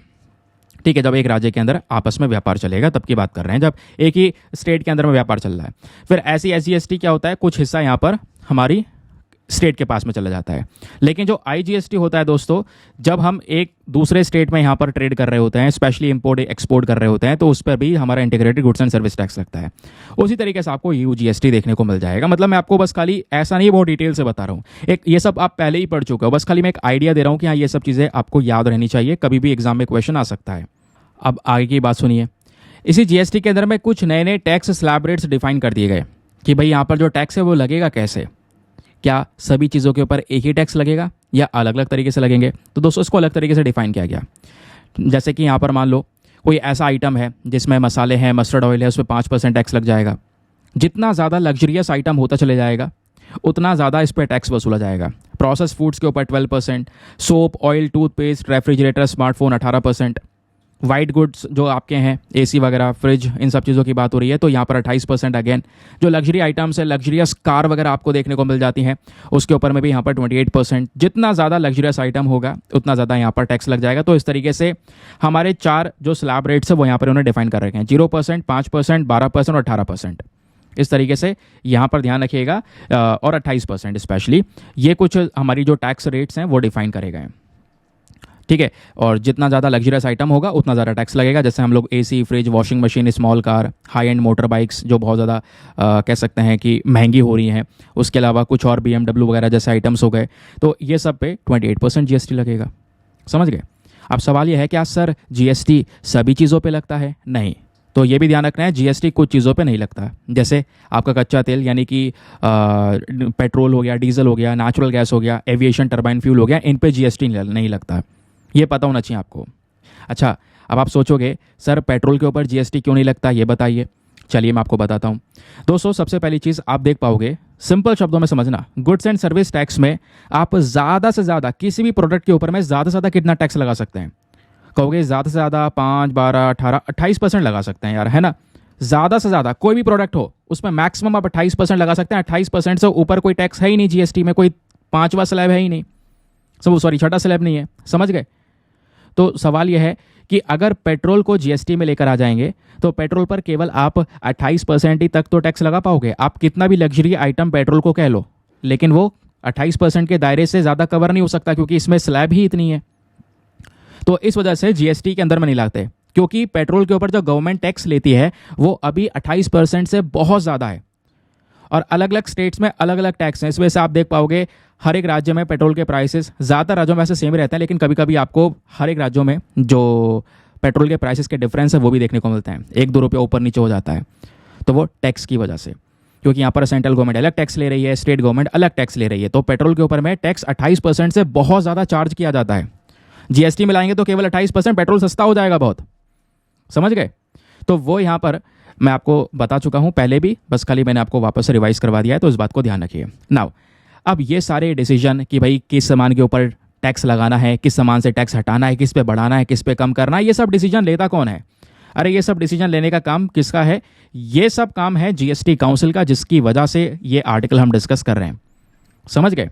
तो कहोगे सर अभी तक हमने सब कुछ पढ़ लिया, जीएसटी काउंसिल नहीं पढ़ा। तो आइए किस बात की देरी है, जीएसटी काउंसिल के बारे में पढ़ लेते हैं। देखिए दोस्तों, जीएसटी काउंसिल की जब हम लोग बात करते हैं तो हमारे इंडियन कॉन्स्टिट्यूशन के अंदर में आर्टिकल 279A के अंदर में जीएसटी काउंसिल के बारे में मेंशन किया गया है। क्या मेंशन है कि भाई आर्टिकल 279A के माध्यम से ये पावर हमारे प्रेसिडेंट ऑफ इंडिया को मिलती है कि वो एक जॉइंट फोरम, एक मंच बना सकते हैं जहां पर हमारी सेंट्रल गवर्नमेंट, स्टेट गवर्नमेंट सब मिलकर एक मीटिंग करते हैं, ठीक है, और इस पूरे काउंसिल को बनाते हैं। इस काउंसिल के जो मेन चेयरपर्सन होंगे कौन होंगे? वो यूनियन फाइनेंस मिनिस्टर होंगे। जैसे आज के समय पर निर्मला सीतारमण जी फाइनेंस मिनिस्टर हैं, तो वही यहाँ पर जीएसटी काउंसिल की चेयरपर्सन होंगी, ठीक है, क्लियर हो गया। उसके अलावा स्टेट के जो मिनिस्टर्स हैं वो भी आपको देखने को मिल जाते हैं दोस्तों, इसके मेंबर होते हैं। मिनिस्टर इंचार्ज ऑफ फिनांस जो स्टेट के होते हैं, फाइनेंस मिनिस्टर स्पेशली, वो भी इसके मेंबर्स आपको देखने को मिल जाते हैं। तो ये सब मिलकर, यानी इसमें स्टेट का रिप्रेजेंटेशन भी है जैसे आपको दिख रहा होगा, और हमारी केंद्र सरकार का रिप्रेजेंटेशन भी है। तो यूनियन स्टेट्स दोनों इसमें शामिल होते हैं, समझ गए। जीएसटी काउंसिल का हेडक्वार्टर आपको न्यू दिल्ली में देखने को मिल जाएगा। कई सारे डिसीजंस यहाँ पर आपस में मिलकर लिए जाते हैं, ठीक है। अब डिसीजन किस चीज़ को लेकर लिया जाता है? वही डिसीजन, भाई किस सामान के ऊपर जीएसटी लगानी है, हटानी है, वो सारे डिस्कशन जीएसटी काउंसिल में होते हैं, समझ गए। तो ये देखिए कि किस चीज़ को जीएसटी में लाना है, किस को हटाना है ना, क्या लिमिट सेट करनी है, वो सारा काम हमारे इस जीएसटी काउंसिल का होता है। यही इसके पावर एंड फंक्शंस है। इसमें होता कौन कौन है मैं आपको बता चुका हूँ। Union finance minister, minister of state भी, यानी जो स्टेट के फाइनेंस मिनिस्टर वो भी आपको देखने को मिलेंगे। ये सभी इसके मेंबर्स होते हैं। ये स्टेट की साइड से और हमारे जो केंद्र सरकार की साइड से, वो सब यहाँ पर इसमें मेंबर्स प्रेजेंट होते हैं, ठीक, क्लियर हो गया। चलिए आगे आते हैं नेक्स्ट आर्टिकल की तरफ। अगला आर्टिकल हमारे लिए बहुत ही ज़्यादा काम का है, पेज नंबर 4 पर प्रेजेंट है, जहाँ पे बात हो रही है कि जो ममता बनर्जी हैं वेस्ट बंगाल की चीफ मिनिस्टर, वो प्रधानमंत्री नरेंद्र मोदी जी को एक लेटर लिखती हैं, और इनका कहना यह है कि इन्होंने लगातार ये दूसरी बार लेटर लिखा है जिस पे ये एक मुद्दा उठा रही है। इनका कहना यह है कि जो सेंट्रल वाटर कमीशन है, जिसको बोलते हैं CWC शॉर्ट फॉर्म में, इसने एक डिसीजन लिया और डिसीजन लेके कुछ पानी छोड़ दिया वेस्ट बंगाल के अंदर में, जिसकी वजह से फ्लड आने का सिनेरियो वहाँ पे बना। तो कहने का मतलब यह है कि जो पानी छोड़ा गया है एक रेजरवायर से, वो रेजरवायर कौन कंट्रोल करता है? Damodar valley corporation. उस एरिया के कुछ इनॉग्रेशंस के लिए, कुछ और काम के लिए स्पेशली यहाँ पर क्या होता है, यहाँ पे ये पानी को छोड़ दिया जाता है साउथ बंगाल की साइड में, जिसकी वजह से फ्लड वाले सिनेरियोज बन गए। फ्लड का सिचुएशन यहाँ पर देखने को मिलेगा। तो ममता बनर्जी यहाँ पर लेटर लिखती हैं और कहती हैं कि देखिए, ये हमसे पहले पूछना चाहिए था। जितने भी इंपॉर्टेंट डिसीजंस हैं ये सारे के सारे खुद ले लिए सेंट्रल वाटर कमीशन ने, क्योंकि आगे सेंट्रल आ रहा है, तो मतलब केंद्र सरकार की बॉडी ने सारे डिसीजंस खुद ले लिए, और गवर्नमेंट ने यहाँ पे बिल्कुल भी हमारी कहीं से कोई भी अप्रूवल नहीं ली या कोई भी हमसे बातचीत नहीं की। और कई बार ऐसे वाटर रिलीज़ कर दिया जाता है और बिना स्टेट गवर्नमेंट को नोटिस दिए वाटर रिलीज़ कर देते हैं। तो ये जो प्रॉब्लम है, ये बड़ी प्रॉब्लम है, इससे दिक्कतें आती हैं, फ्लड्स के सिनेरियोज बनते हैं। तो कम से कम एक बार हमसे बातचीत कीजिए, हमारा अप्रूवल लीजिए, उसके बाद ही यहाँ पर आप कर पाएंगे ये काम। तो ये बेसिकली यहाँ पर इनका कहना है, समझ गए, कि किसी भी रेजरवायर से, डैम से पानी रिलीज़ करने के जो डिसीजन है, पहले उसमें स्टेट गवर्नमेंट को भी शामिल करिए, तब जाके ये डिसीजन लेना। खुद से यहाँ पर ये डिसीजन नहीं लेना है। ये बात बेसिकली यहाँ पर ये बोलती हैं। नाउ अब एग्जाम के लिए क्या रिलेवेंट है दोस्तों? एग्जाम में आपसे डायरेक्टली सेंट्रल वाटर कमीशन के बारे में पूछा जा सकता है, क्योंकि पॉलिटी का एक इंपॉर्टेंट कॉन्सेप्ट भी है, बॉडी के बारे में आपको पढ़ना ही होगा हर हाल में। तो जब बात करते हैं सेंट्रल वाटर कमीशन की, तो जब हमारे देश में वाटर रिसोर्सेज को लेकर एक इंपॉर्टेंट बॉडी यहाँ पर ये कहलाई जाती है। आज के समय पर यह बॉडी काम करती है मिनिस्ट्री ऑफ जल शक्ति के अंदर में, वेरी वेरी इंपॉर्टेंट। जब आपसे पूछा जाएगा कौन से मंत्रालय के अंदर में काम करता है, तो वह है मिनिस्ट्री ऑफ जल शक्ति। जब आपसे पूछा जाएगा कौन से डिपार्टमेंट के अंदर में काम करता है, तो वह है डिपार्टमेंट ऑफ वाटर रिसोर्स, ठीक है। तो ध्यान रखिएगा। तो ये इस तरीके से बॉडी हमारे इस मंत्रालय में आती है। इसका काम क्या है? इसका काम है यहाँ पे हमारे स्टेट गवर्नमेंट के साथ में मिलकर अलग अलग जो स्कीम्स वगैरह होती हैं वो लेकर आना, जहाँ पे हम वाटर के रिसोर्स को प्रोटेक्शन देने के बारे में बात कर रहे होते हैं, वाटर का प्रॉपर तरीके से यूज़ करना, फ्लड को कंट्रोल करने को लेकर बातचीत करना, डिस्कशंस करना, जो हमारी सिंचाई हो रही है खेतों के अंदर में उसको लेकर बातचीत करना, वाटर सप्लाई जो है पीने का जो पानी है उसकी प्रॉपर सप्लाई करना, इसको लेकर कई सारे डिसीजंस के साथ में मिलकर लेते हैं। समझ गए? तो ये बेसिकली यहाँ पर मेन काम है हमारे सेंट्रल वाटर कमीशन का। इनका मेन काम ये भी है कि मान लो कोई बहुत सारी स्कीम्स हैं जो वाटर को लेकर हैं, उनका इन्वेस्टिगेशन करना, कोई पर्टिकुलर कंस्ट्रक्शन करना है किसी चीज़ को लेकर, तो वहाँ पे वो सारा काम करना, ये काम सेंट्रल वाटर कमीशन का है। सेंट्रल वाटर कमीशन को यहाँ पर हेड करने वाले एक चेयरमैन होते हैं, और वो जो चेयरमैन का पद होता है वो बेसिकली यहाँ पर गवर्नमेंट ऑफ सेक्रेटरी का पद होता है। तो government of secretary ex officio के तौर पर कह सकते हैं इस बॉडी को एज अ चेयरमैन लीड भी करते हैं। और ध्यान रखिए, सबसे इंपॉर्टेंट पॉइंट यह है कि सेंट्रल वाटर कमीशन को जब बात करते हैं तो ये अलग अलग 3 विंग्स के अंदर में बांटा गया है। पहला विंग है डिज़ाइन एंड रिसर्च, दूसरा विंग है रिवर एंड मैनेजमेंट, और तीसरा विंग है wing and water planning projects. ठीक है, वेरी वेरी इंपॉर्टेंट, ध्यान रखिए, विंग नहीं, केवल वाटर प्लानिंग एंड प्रोजेक्ट्स। तो ये 3 इसके अलग अलग बॉडीज़ या 3 इसके विंग्स हैं जिसके आधार पे पूरा सेंट्रल वाटर कमीशन काम करता है। और ये जो 3 अलग अलग विंग्स बनाए गए हैं, हर एक विंग के अंदर में फुल टाइम मेंबर्स आपको देखने को मिल जाते हैं। और फुल टाइम मेंबर की जब हम लोग बात करते हैं तो उनको वो बेसिकली कौन होता है, जो हमारी गवर्नमेंट ऑफ इंडिया के अंदर में एडिशनल सेक्रेटरी हैं, वो उन्हीं के अंडर में ये तीनों के तीनों विंग्स काम करते हैं। समझ गए? जो मेन बॉडी है उसके लिए ऑफिशियल सेक्रेटरी हैं, इसके अंदर जो 3 अलग अलग विंग्स है उसके लिए हमारे एडिशनल सेक्रेटरी होते हैं। चलिए आगे आते हैं नेक्स्ट आर्टिकल पर। अब दोस्तों फटाफट पहले हम डिस्कस करेंगे अपने कुछ इंपॉर्टेंट एडिटोरियल्स को, एग्जाम के लिए सुपर इंपॉर्टेंट है, और कई आर्टिकल्स आज चर्चाओं में हैं जो कि अलग अलग जीएस पेपर से लिंक करेंगे। जिसमें सबसे पहला आपका एडिटोरियल ये वाला देखने को मिल जाता है, जहाँ पे 3 राइटर हैं और तीनों ने मिलकर यहाँ पे लिखा है capturing the cost of a healthy diet. Bharat के अंदर में जो हेल्दी डाइट है इसको लेकर पर्टिकुलर इशू क्या है और इसको लेकर एक सोल्यूशन क्या हो सकता है, वो कुछ ऑल्टरनेटिव मेथड्स क्या हो सकते हैं, वो यहाँ पर उन्होंने एक्सप्लेन किए हैं। चलिए एक एक करके समझेंगे। यहीं पे मैं आपको कुछ एक्स्ट्रा जो डेटा है वो भी इंक्लूड करके समझाऊंगा, और अच्छे से चीज़ों को सुनिएगा क्योंकि लास्ट में आपको एक मेंस का क्वेश्चन भी मैं देने वाला हूँ। तो दोस्तों एक रिपोर्ट भी आई है recently, state of food security and nutrition in the world 2024। हम यहाँ पे वर्ल्ड के साथ साथ इंडिया की भी बात करेंगे, तो इसको हम शॉर्ट फॉर्म में सोफी की रिपोर्ट कह देते हैं। पहला क्वेश्चन आपसे बन सकता है इस रिपोर्ट को कौन पब्लिश करता है, तो कई सारी बॉडीज मिलकर पब्लिश करती हैं, जिसमें हमारा फूड एंड एग्रीकल्चर ऑर्गेनाइजेशन है, IFAD है, यूनिसेफ है, वर्ल्ड फूड प्रोग्राम है, वर्ल्ड हेल्थ ऑर्गेनाइजेशन है। ये सब मिलकर यहाँ पर इस सोफी रिपोर्ट को पब्लिश करते हैं, जहाँ पे दुनिया भर के अंदर में फूड सिक्योरिटी और न्यूट्रिशन का जो ट्रेंड चल रहा है उसको यहाँ पर ये दर्शाते हैं कि भाई दुनिया भर में कौन कौन से देश है जहाँ पर एक बहुत बड़ी ज़रूरत है भूखमरी को ख़त्म करने की, जो कुपोषण है उसको ख़त्म करने की। कुपोषण जिसको हम माल न्यूट्रिशन बोलते हैं इंग्लिश में। नाउ अब दोस्तों यहाँ पर ये जो रिपोर्ट आई है इसमें क्या क्या बताया गया है पहले ये सुनिए। बताया ये जा रहा है अगर हम दुनिया भर का डेटा देखें तो बहुत सारे बच्चे या बहुत सारे लोग ऐसे हैं जो अंडर नरिशमेंट से गुजर रहे हैं। अंडर नरिशमेंट क्या होता है, जब उनको अच्छा न्यूट्रिशन नहीं मिलता, खाना तो मिल रहा है लेकिन उस खाने में पोषण नहीं है, न्यूट्रिशन नहीं है, तो बॉडी का डेवलपमेंट, ब्रेन का डेवलपमेंट होएगा ही नहीं। तो वही यहाँ पे बोला गया है कि लगभग 713 से लेकर 757 मिलियन लोग, इतने मिलियन लोग 2023 के अंदर में ऐसे थे जो कि कहीं ना कहीं हंगर जैसे इशू को फेस कर रहे थे, भूखमरी जैसे प्रॉब्लम्स को फेस कर रहे थे, ये यहाँ पर बताया जा रहा है। और इसमें एशिया, क्योंकि दोस्तों ये रीजन वाइज डेटा है, अगर आप देखेंगे तो पूरा ये वर्ल्ड है, वर्ल्ड में एशिया को अलग बांट दिया गया, अफ्रीका को अलग बांट दिया गया, अमेरिका यूरोप को अलग, और लैटिन अमेरिका और कैरेबियन को अलग। तो इस पूरे सिनेरियो में सबसे ज़्यादा प्रॉब्लम्स भूखमरी की एशिया के अंदर में है, जहाँ पे इंडिया भी आपको देखने को मिलेगा। समझ गए? तो वो यहाँ पर बताया जा रहा है कि भाई एशिया के अंदर में बहुत सारे लोग ऐसे हैं जो अंडर नरिशमेंट से गुजर रहे हैं। मतलब कुल एशिया में 384 मिलियन से ज़्यादा लोग ऐसे हैं जिनको प्रॉपर न्यूट्रिशन नहीं मिल पा रहा है। फिर फूड इनसिक्योरिटी की बात यहाँ पर की गई कि अप्रॉक्सीमेटली 2.33 बिलियन लोग ऐसे हैं जो आज के समय पर जिनको एक अच्छा खाना नहीं मिल पा रहा है, या टाइम पे नहीं मिल पा रहा है, एक समय मिल पा रहा है, एक समय नहीं मिल पा रहा।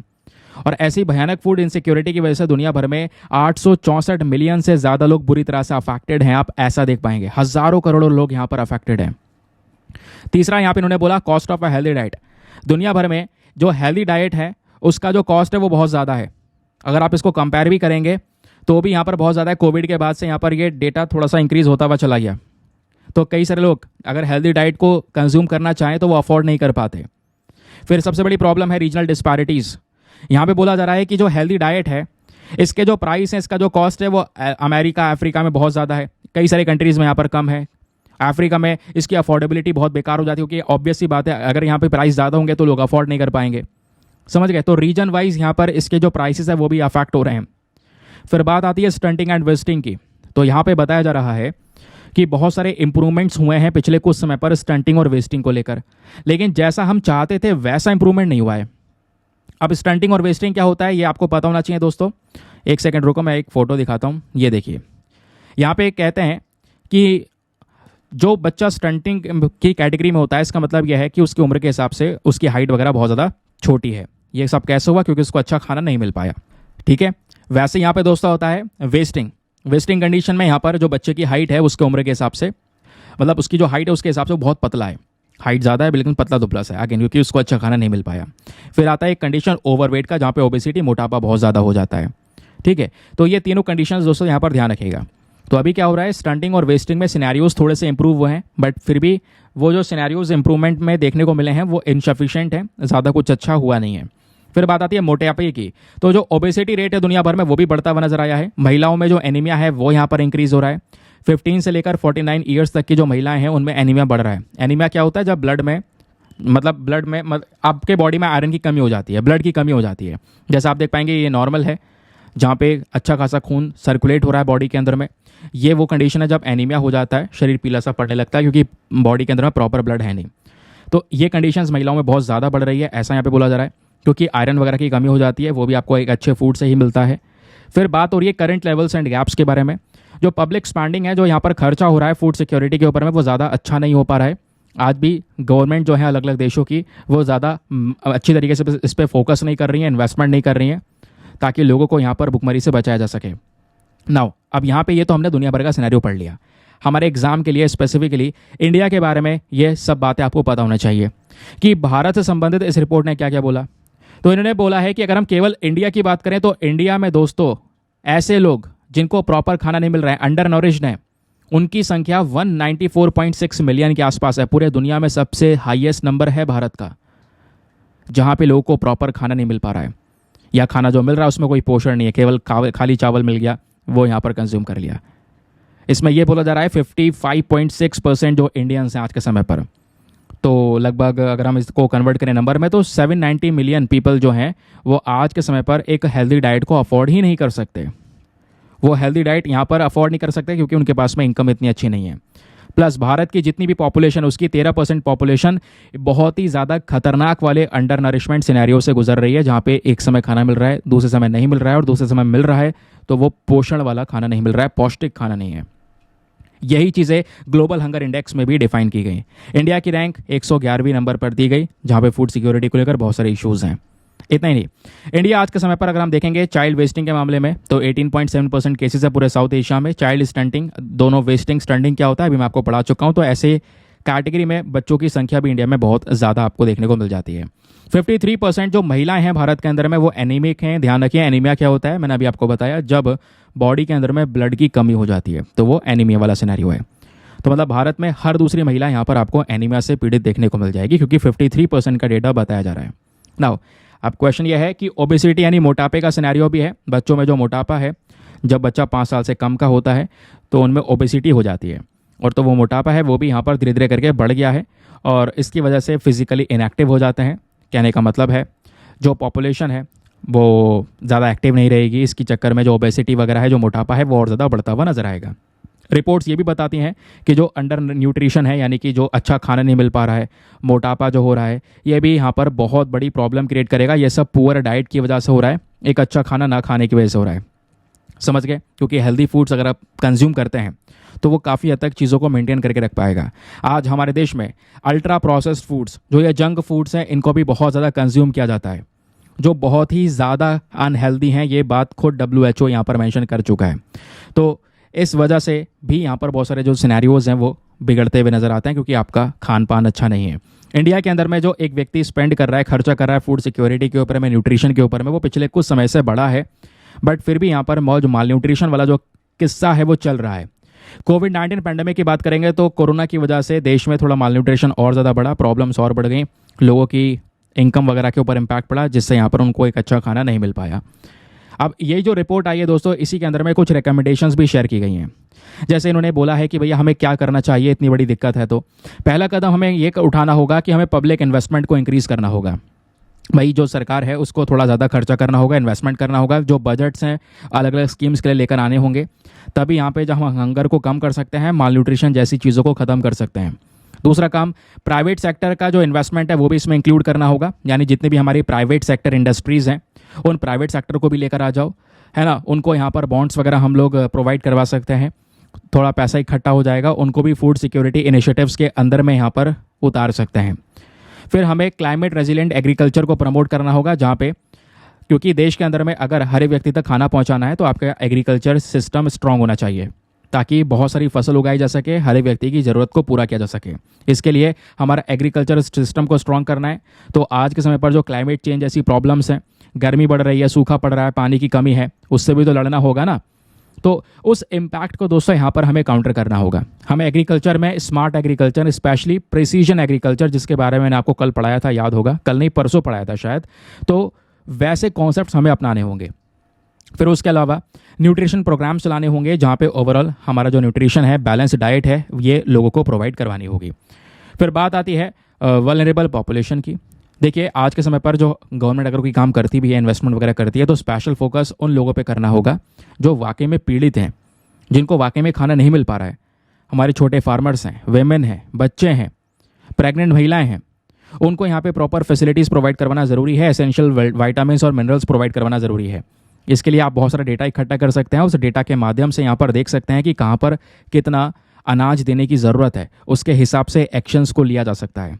तो ये इसके कुछ सॉल्यूशंस आपको देखने को मिल जाएंगे इस प्रॉब्लम के। आई होप आपको यहाँ पर ये जो बात है वो अच्छे से क्लियर हो चुकी है। ठीक है, तो एग्जाम में यहाँ से क्वेश्चन बन सकता है। ऐसे क्वेश्चन बना है दोस्तों, कल मैंने आपको मेंस का पेपर पूरा दिखाया है ना, तो वहाँ पे आप चेक कर सकते हैं। तो ऐसा ही दोस्तों एक सवाल आज भी आपके सामने है, 250 शब्दों में आपने लिखना है। क्वेश्चन क्या बोलता है, discuss the key challenges faced by India in ensuring food security. कहने का मतलब है जो खाने की पूरी सुरक्षा है कि भाई हर एक व्यक्ति तक खाना पहुंच सके, उसको बोलते हैं फूड सिक्योरिटी, कि अफोर्डेबल वे में हर एक व्यक्ति तक सस्ते दाम में खाना पहुंच सके उसकी थाली तक। तो ऐसी चीज़ को इंश्योर करने के लिए, सुनिश्चित करने के लिए हमारे देश में भारत क्या क्या चीज़ें फेस कर रहा है, क्या क्या चुनौतियां फेस कर रहा है, पहले तो ये बताइए। फिर उसके आगे बताना है also discuss the factors contributing to these challenges, यानी ये जो भारत के अंदर में फूड इनसिक्योरिटी क्रिएट हो रही है, इसके पीछे का कारण क्या, ये बताइए। उसके अलावा कुछ इफेक्टिव तरीके जिससे कि हम इससे लड़ सकते हैं, वो बताइए। तो इस वजह से ये सारी चीज़ टैकल करनी है। 250 शब्दों में आंसर लिखना है। 250 शब्दों में आंसर लिखने का मतलब 15 मार्क्स का ये क्वेश्चन है आपका। एक बार हिंदी में रीड कर देता हूं ताकि हिंदी माध्यम वाले एस्पिरेंट भी बढ़िया से पढ़कर एक अच्छा आंसर लिख सकें। तो क्वेश्चन क्या है, खाद्य सुरक्षा सुनिश्चित करने में भारत के सामने आने वाली प्रमुख चुनौतियों पर चर्चा करें। इन चुनौतियों में योगदान करने वाली जितनी भी यहाँ पर अंतर्निहित कारकें हैं, इन पर भी चर्चा करें और उन्हें संबोधित करने के लिए प्रभावी उपाय सुझाएं कि लास्ट में सोल्यूशन क्या हो सकता है। आंसर लिखने के बाद में कहाँ सबमिट करना है, टेलीग्राम पर जाइएगा, वहाँ पे जाके सर्च बॉक्स में लिखना दीपक यादव एजुकेशन मेंस ग्रुप। जैसे आप फुल फॉर्म लिखोगे मेरा टेलीग्राम चैनल मिलेगा, जहाँ पे ऑलरेडी 78,000 से ज़्यादा लोग जुड़ चुके हैं। आप भी जुड़कर अपने आंसर्स को लिखकर वहाँ पे सबमिट कर सकते हैं। और अपने आंसर को सबमिट करने के साथ साथ दोस्तों एक छोटा सा काम और करना है, एटलीस्ट सभी लोग को 2-2 आंसर्स रिव्यू करने हैं। जब आप सभी लोग 2-2 आंसर्स को रिव्यू करोगे, बहुत सारे फायदे होंगे आपको भी और सामने वाले को भी। आपको कुछ इंपॉर्टेंट पॉइंट्स मिलेंगे जो आप अपने नोट्स में इंक्लूड कर सकते हैं। सामने वाले के आंसर में अगर कोई मिस्टेक होती है तो आप उनको बता सकते हैं कि यहाँ पर इंप्रूवमेंट की आवश्यकता है। इस प्रकार से कोऑपरेटिव वे में वो पूरा का पूरा ग्रुप काम कर रहा है। अब दोस्तों मैं आपको बता देता हूँ, ये जो आर्टिकल डिस्कस किया आप सोच रहे होंगे ये तो नॉर्मल सी चीज़ें हैं यार, देखो लिखने वक्त पे हम भूल जाते हैं। इस वजह से प्रॉपर नोट्स बना के चलना, आंसर लिखना, क्योंकि यूपीएससी ऐसे क्वेश्चन पूछ चुका है। अभी 2024 का मेंस का पेपर हुआ, इसमें पूछा गया। उसके अलावा 2021 में, 2019 में आप खुद देख पाएंगे दोस्तों, सीधा पूछ लिया गया है यहाँ पर पॉवर्टी और मॉल न्यूट्रिशन का जो पूरा साइकिल है ये समझाइए। फिर अगले क्वेश्चन में यहाँ पर पूछ लिया गया कि यहाँ पे जो हाई ग्रोथ है इंडिया आज के समय पर बड़ी सारी प्रॉब्लम से गुजर रहा है, ह्यूमन डेवलपमेंट वाले इशू से गुजर रहा है। तो आप देख पाएंगे ऐसे सवाल पूछ लिए जाते हैं, तो इस वजह से इसके ऊपर में थोड़ा सा ज़्यादा ध्यान दीजिएगा। ठीक है, चलिए अगले एडिटोरियल पर आते हैं। नेक्स्ट एडिटोरियल यहाँ पर जो तारा कार्था है इन्होंने लिखा है और बहुत ज़्यादा काम का आर्टिकल है। ये बात कर रही है भारत को एक नेशनल सिक्योरिटी स्ट्रैटेजी की ज़रूरत है, जिसकी मांग लंबे समय से चल रही है, बट अभी तक कोई प्रॉपर तरीके से एक्शन नहीं लिया गया है। तो पहला सवाल यहाँ पर आपका होगा कि सर ये नेशनल सिक्योरिटी स्ट्रेटजी क्या होती है, दूसरा इसकी वर्किंग काम कैसे करती है, तीसरा इस नेशनल सिक्योरिटी स्ट्रेटजी के अंदर में चैलेंजेस यानी कि समस्याएं क्या क्या हैं, और चौथा इसका जो सोल्यूशन है वो यहाँ पर क्या हो सकता है, और फिफ्थ वन लास्ट पॉइंट कि भाई इस पे हम एक मेंस आंसर राइटिंग यानी एक आंसर कैसे लिख सकते हैं। ये 5 पॉइंट्स आपने टैकल करने होते हैं जब भी आप किसी पर्टिकुलर एडिटोरियल को पढ़ रहे हो। तो यहाँ पे राइटर ने बहुत कुछ दिया है, लेकिन हम एग्जाम्पल के तौर पर हर एक को मैप के माध्यम से बेहतरीन तरीके से समझेंगे, तो आप लोग निश्चिंत रहिए, आपको नेशनल सिक्योरिटी स्ट्रैटेजी मस्त तरीके से समझ में आएगी, क्योंकि क्वेश्चन बनने के यहाँ से बहुत सारे चांसेस हैं। सबसे पहले नाम से ही पता चल रहा है नेशनल सिक्योरिटी स्ट्रैटेजी, यानी हमारे देश की सुरक्षा की बात हो रही है, देश की जो सुरक्षा है उसको लेकर कुछ रणनीतियाँ बनाना। अब ऐसा हम क्यों कर रहे हैं, पहले मैं आपको प्रॉपर डेफिनेशन बता देता हूँ नेशनल सिक्योरिटी स्ट्रैटेजी की। ये वो डॉक्यूमेंट होता है जहाँ पे हम अपने देश की सिक्योरिटी की बात कर रहे होते हैं। नेशनल सिक्योरिटी स्ट्रैटेजी जो होती है दोस्तों, यहाँ पर हमें खतरों पे ध्यान रखना है, हमारे देश को खतरा कौन सा है। हमारे देश को खतरा इंटरनली भी हो सकता है और एक्सटर्नली भी हो सकता है, बाहर से कई सारे खतरे हो सकते हैं और अंदर अपने देश में भी बहुत सारे खतरे हो सकते हैं। कैसे कैसे बताऊंगा, डोंट वरी। तो ये जो नेशनल सिक्योरिटी स्ट्रैटेजी होती है, इस रणनीति में हम ये पहले से अनुमान लगाते हैं, हर चीज़ को एनालाइज कर लेते हैं, उसके हिसाब से हमारी पूरी तैयारी होती है। हमारे पास में रिसोर्स को उसी तरीके से अलोकेट करके रखते हैं, मिलिट्री तैयार होती है कि कोई भी अगर देश को खतरा होगा तुरंत एक्शन लिया जाएगा, चाहे इधर से हो, चाहे कोई इंटरनल थ्रेट हो, चाहे एक्सटर्नल थ्रेट हो, एकदम खत्म करके हम अपने देश को सुरक्षित कर सकेंगे। ये होती है हमारी नेशनल सिक्योरिटी स्ट्रैटेजी। आज इसके बारे में चर्चा क्यों हो रही है, क्योंकि राइटर ने कई सारे पॉइंट्स एक्सप्लेन करे हैं। राइटर का कहना यहाँ पर यह है कि भाई भारत के आसपास के पड़ोसी देशों को देखेंगे तो आज सब जगह पे कंसर्न्स हैं। अब दोस्तों यहाँ पे आप सोचोगे भारत को खतरा कहाँ से हो सकता है। अगर मैं आपको बताऊं जो इंटरनल और एक्सटर्नल थ्रेट हैं वो कैसे कैसे होते हैं। सबसे पहले ऊपर चाइना है, बगल में पाकिस्तान है, दोनों वो कंट्रीज़ हैं जिनके रिलेशंस भारत के साथ में अच्छे नहीं हैं, और अभी तो बांग्लादेश के साथ में रिलेशंस भी हमारे ख़राब हो चुके हैं। बगल में म्यांमार, यहाँ पे तो हम बॉर्डर बना रहे हैं भाई, म्यांमार से कई सारे लोग भारत में घुस गए हैं, बॉर्डर बनाई जा रही है, फेंसिंग चल रही है, बताया था ना हज़ारों करोड़ रुपए खर्च जा रहा है। तो इनके साथ में कुछ ज़्यादा समस्याएं हैं आज के समय पर, क्योंकि म्यांमार में कोई सरकार नहीं है, तख्ता पलट है, मिलिट्री का रूल चल रहा है। नीचे श्रीलंका आपको देखने को मिलेगा, इकॉनॉमिकली डूबा पड़ा है, इस वजह से चाइना का एक्सपेंशन श्रीलंका तक पहुंच चुका है। तो आसपास के अगर आप देश देखोगे जिनसे बॉर्डर को हम शेयर कर रहे हैं डायरेक्टली, वो हमारे लिए ज़्यादा बड़ी प्रॉब्लम्स बनते चले जा रहे हैं।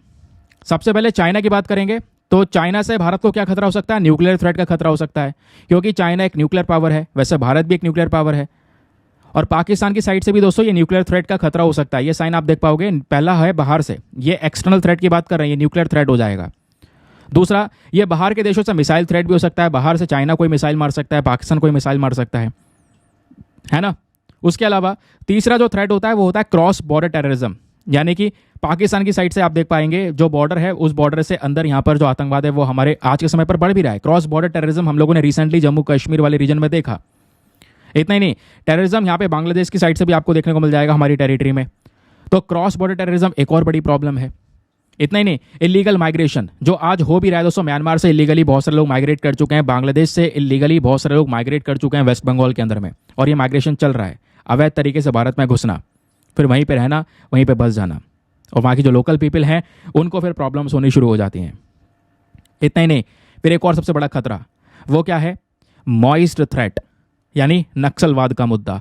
जो नक्सलवाद वाला इशू है दोस्तों वो इन रीजन्स में आपको देखने को मिल जाएगा। छत्तीसगढ़ वाला, मध्य प्रदेश वाला जो हिस्सा है, यहाँ पर भी अभी नक्सलवाद यानी कि हमारा इंटरनल थ्रेट है, जहाँ पे जो ये नक्सलवादी हैं जिनको मॉइस्ट हम लोग बोलते हैं, ये लगातार यहाँ पे अटैक करते हैं, अपनी पावर में सब कुछ लेने की कोशिश करते हैं।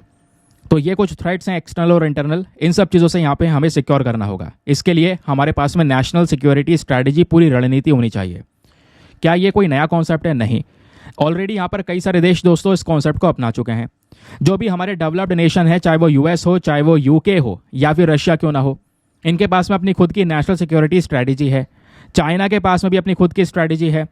पाकिस्तान ने भी ऐसी पॉलिसी 2022-20 में मतलब ऐसी कोई रिलीज़ की थी, ऐसा यहाँ पे मेंशन किया जा रहा है, बट कोई कंफर्मेशन नहीं है। बट ये कुछ कंट्रीज़ हैं दोस्तों जो डेवलप्ड नेशंस हैं, जिनके पास में ऑलरेडी ये नेशनल सिक्योरिटी स्ट्रैटेजी को लेकर सभी चीज़ें हैं, उन्होंने तैयार कर रखी हैं। समझ गए? क्योंकि प्रॉब्लम क्या है ना, भारत को आज चाइना पाकिस्तान से खतरा है।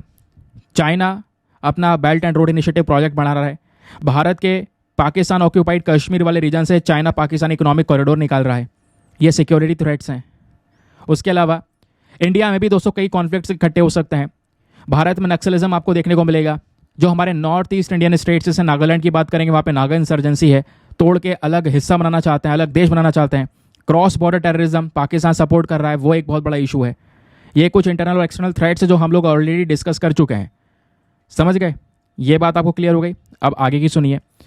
अब क्वेश्चन यहाँ पर यह है कि नेशनल सिक्योरिटी स्ट्रेटेजी बनाने की बात हो रही है, आखिरकार ये आइडिया है तो यार बढ़िया, जहाँ पे हम आतंकवाद से लड़ने की बात करेंगे, न्यूक्लियर पॉलिसी होगी हमारी सभी जगह पर, चाहे कोई साइबर थ्रेट हो या फिर देश में जो भुखमरी है इससे भी बहुत बड़ी दिक्कत हो सकती है ना, तो उन सब चीज़ों को टैकल करना, अपने देश की सुरक्षा के ऊपर में ध्यान रखना, तो ये सब चीज़ें मेन एलिमेंट्स हैं नेशनल सिक्योरिटी स्ट्रैटेजी के। क्वेश्चन यही है कि भाई ये कॉन्सेप्ट आखिरकार लाया कहाँ से गया? तो दोस्तों यहाँ पर इसकी शुरुआत हुई थी जो कारगिल रिव्यू कमेटी रिपोर्ट है उसके माध्यम से। आपको पता है कारगिल युद्ध हुआ था 1999 में भारत पाकिस्तान के बीच में, जिसके बाद में यहाँ पर क्या होता है, नेशनल सिक्योरिटी के ऊपर में एक क्वेश्चन उठता है। तो इसके बाद कारगिल कमेटी बनती है और उस रिव्यू कमेटी ने यहाँ पर एक रिपोर्ट जारी की और उस रिपोर्ट के अंदर में इन्होंने बोला कि हमारे पास में नेशनल सिक्योरिटी स्ट्रैटेजी होनी चाहिए, ऐसी रणनीति होनी चाहिए कि भाई ये समस्या अगर यहाँ से आती हैं तो उसके लिए हम लोग तैयार हैं, ऐसा कर सकते हैं। तो ये शुरुआत दोस्तों यहाँ से हुई।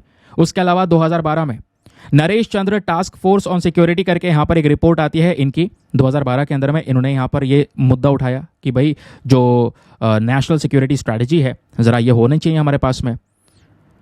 ठीक है, ये क्लियर हो गया।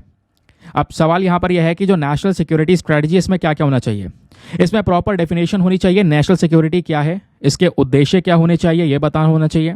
उसके अलावा हमारे देश की मजबूतियाँ कहाँ कहाँ पर हैं, हमारे देश की कमजोरियां कहाँ कहाँ पर हैं वो पता होना चाहिए, हमारा देश किन किन समस्याओं से गुजर रहा है ये सब चीज़ें होंगी उस डॉक्यूमेंट के अंदर में, और हमारे पास में अपना मिलिट्री इकोनॉमिकल जितना भी रिसोर्स है वो पता होना चाहिए। और अब क्योंकि आपको पता है कि आपके पास में मिलिट्री कितनी है और आपके पास में रिसोर्सेज कितने हैं, और आपको ये भी पता है कि भाई सामने वाले देशों से हमारे पास में खतरा कितना है, तो अब बीच का जो गैप होगा वो गैप आपने भरना होगा, है ना, कि भाई मान लो सामने वाले से ज़्यादा खतरा है, आज हमारे पास में मिलिट्री कम है, बढ़ा दो, डिफेंस में हम खर्चा कम कर रहे हैं, बढ़ा दो। इससे क्या होगा, हम नेशनल सिक्योरिटी पे ध्यान दे रहे होंगे, वो जो गैप है दोस्तों वो पूरा भर जाएगा। तो वही यहाँ पर हमारा एक स्पेशल फोकस आज के समय पर किया गया है। अब नेशनल सिक्योरिटी स्ट्रैटेजी की ज़रूरत क्या है वो मैं आपको बता ही चुका हूँ, क्योंकि इसमें यहाँ पे थ्रेट एक्सटर्नल और इंटरनल थ्रेट्स आपको दोनों ही प्रकार के थ्रेट्स देखने को मिल जाते हैं। नाउ अब एट द लास्ट यहाँ पे जो नेशनल सिक्योरिटी स्ट्रैटेजी होगी इसके फ़ायदे क्या हो सकते हैं? भाई बहुत सारे फ़ायदे होंगे। भाई एक हमारे पास में बहुत डिटेल से अप्रोच होगी जहाँ पे हम दोनों प्रकार के थ्रेट से खतरों से लड़ पाएंगे, है ना। उसके अलावा हम अपने रिसोर्सेज को प्रॉपर तरीके से यूज़ कर पाएंगे। हमें अपनी खामियां पता होंगी कि हम कहाँ पीछे हैं, किस किस देश से। जैसे चाइना आज के समय पर सबमरीन्स वगैरह में बहुत आगे है, तो हमें खुद डेवलप करनी होगी अपनी सबमरीन्स को ताकि बराबर पर आ सकें, टैकल कर सकें इन सब लोगों को। समझ गए? तो ये कुछ इसके यहाँ पर फ़ायदे भी होंगे। लेकिन यहीं पे एक और क्वेश्चन है कि अब इसमें आपके वे अहेड क्या हो सकते हैं, यानी कि इसके सोल्यूशन क्या हो सकते हैं, ज़रा ये बताइए। इसमें दोस्तों आपके कई सारे सोल्यूशंस भी आपको देखने को मिल जाते हैं, वो बताता हूँ पहले मैं। अच्छा एक चीज़ यार, सोल्यूशन बताने से पहले ये तो बता दूँ कि आखिरकार चैलेंज क्या क्या है। भाई क्या क्या दिक्कतें आज के समय पर इस स्ट्रैटेजी को अपनाने में लगेंगी, क्योंकि स्ट्रैटेजी बन जाए ये तो हम ठीक है सही समझ रहे हैं, लेकिन इसमें बहुत इश्यूज़ आएंगे दोस्तों। सबसे पहली जो समस्या आएगी वो है पॉलिटिकल हेजिटेशन। इसका मतलब क्या है? भाई सरकार यहाँ पर अपना फोकस कर रही होगी और जो पॉलिटिक्स है वो अलग चल रही होगी यहाँ पे। उसके अलावा जो हमारे दूसरे ऑफिसर्स होंगे वो अलग सोचेंगे, तो यहाँ पे जो पॉइंट ऑफ डाइवर्जन है दोनों की सोच में वो आपको देखने को मिल जाएगा। उसके अलावा जो हमारे पास में इंपॉर्टेंट रिसोर्सेस हैं, तो ये जब हम अनाउंस करेंगे, जब पूरी पॉलिसी बना रहे होंगे, तो हमें पता है क्या क्या खामियाँ हैं, तो इसके लिए बजट बढ़ाना होगा, तो फाइनेंशियल बर्डन पड़ जाएगा। ये एक बहुत बड़ा इशू है ना। उसके अलावा हम देख पाएंगे जो हमारी मिलिट्री और पॉलिटिकल लीडरशिप है इनके आइडियाज़ डिफरेंशिएट होंगे, क्योंकि एक तरफ हमारे नेता बैठे हैं जिनको ये डिसीजन भी लेना है, इसके ऊपर काम करना है, दूसरी तरफ हमारे यहाँ पर कह सकते हैं मिनिस्ट्री ऑफ डिफेंस के ऑफिसर्स हैं, बहुत सारे और भी लोग हैं, तो वो सब मिलकर यहाँ पे अगर काम करते हैं, सबके ओपिनियन मैच होते हैं तो सही है, लेकिन अदरवाइज़ लगता नहीं ओपिनियन मैच होंगे। किसी के ओपिनियन कुछ और हो सकते हैं, किसी के ओपिनियन कुछ और हो सकते हैं। यहाँ पर बहुत बड़ा चैलेंज देखने को मिलेगा।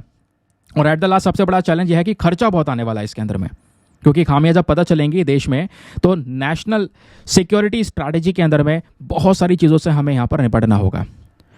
नाउ अब एट द लास्ट आप देख पाएंगे इसके लिए हमें क्या क्या करना होगा। हमें एक प्रॉपर इफेक्टिव मिलिट्री बनानी होगी, रिसोर्स का प्रॉपर यूज़ करना होगा, बॉर्डर मैनेजमेंट स्ट्रैटेजी बनानी होगी जहाँ पे बॉर्डर के ऊपर में प्रॉपर ध्यान रखना ज़रूरी है, क्योंकि बॉर्डर पे ध्यान होगा तो इलीगल माइग्रेशन नहीं होगा। समझ गए। अपना जो साइबर अटैक आज के समय पर ये सिनेरियोज देखने को मिल रहे हैं, साइबर अटैक के खिलाफ यहाँ पर एक साइबर एंटी साइबर स्ट्राइक जो यहाँ पर बॉडी है वो हमें बनानी होगी, वो यहाँ पर इस आर्टिकल में मेंशन किया गया है। इसके लिए आने वाले समय पर जितने भी फ्यूचर कॉन्फ्लिक्ट्स हैं उनको ध्यान में रखते हुए हमें अपने सभी जितने भी यहाँ पर मिलिट्री फोर्सेस हैं उनको यहाँ पे रेडी करना होगा। ये कुछ स्टेप्स है जिसको हम लोग उठा सकते हैं और चीज़ों को टैकल कर सकते हैं, वो यहाँ पर एक्सप्लेन किया है राइटर ने। नाउ अब आपके सामने एक क्वेश्चन है, चाहो तो आप इसको अटेम्प्ट कर सकते हैं। क्वेश्चन यह है, discuss the key elements and priorities that India should consider in national security strategy. आप उन चीज़ों को बताइए कि जिस चीज़ को भारत को पहले रखना चाहिए अपनी नेशनल सिक्योरिटी स्ट्रैटेजी को लेकर। और यहाँ पे नेशनल सिक्योरिटी स्ट्रैटेजी का मेन पर्पस क्या है कि भाई जो आज के समय पर हमारे पास में चैलेंजेस हैं या भविष्य में जो भी चैलेंजेस आने वाले हैं उससे लड़ना। तो इन सब चीज़ों से निपटने के लिए यह स्ट्रैटेजी है। इस स्ट्रैटेजी में भारत को प्राथमिकता पे क्या रखना है वो आपको बताना है 250 शब्दों में। अच्छा सा आंसर आप लिख सकते हैं, चाहो तो नीचे कमेंट सेक्शन में लिखकर ट्राई कर सकते हैं। एक बार हिंदी में रेट कर देता हूं। तो उन प्रमुख तत्वों और प्राथमिकताओं पर चर्चा करें जिन पर भारत को राष्ट्रीय सुरक्षा राजनीति में विचार करना चाहिए ताकि देश की वर्तमान और भविष्य की सुरक्षा चुनौतियों का प्रभावी ढंग से समाधान किया जा सके। 250 शब्दों में आंसर लिखना है और ज़रूर लिखना है, तभी आपको यहाँ पर हेल्प मिलेगी।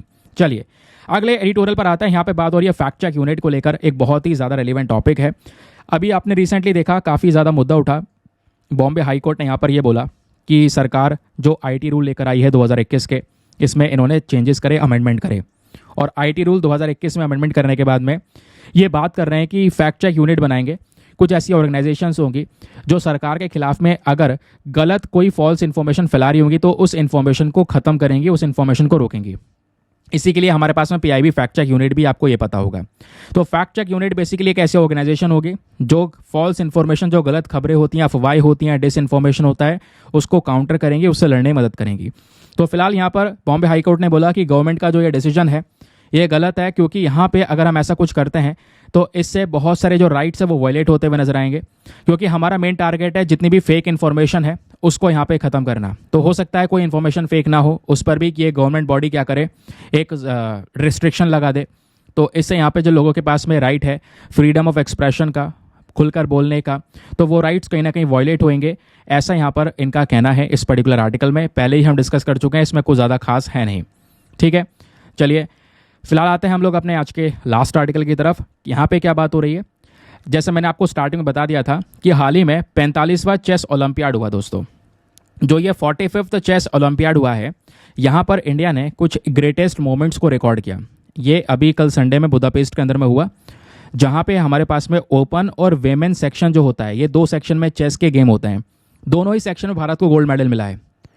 तो 11वां और जो फाइनल राउंड मैच था, यहाँ पर इंडिया ने आराम से स्लोवेनिया के खिलाफ में जीत हासिल कर ली है। और अगर हम लोग यहाँ पर मेन कैटेगरी में बात करेंगे तो डी गुकेश हैं, फिर उसके अलावा में प्रज्ञनंदा हैं, अर्जुन एरगैसी हैं, इन सब ने अपने गेम को जीत लिया है दोस्तों।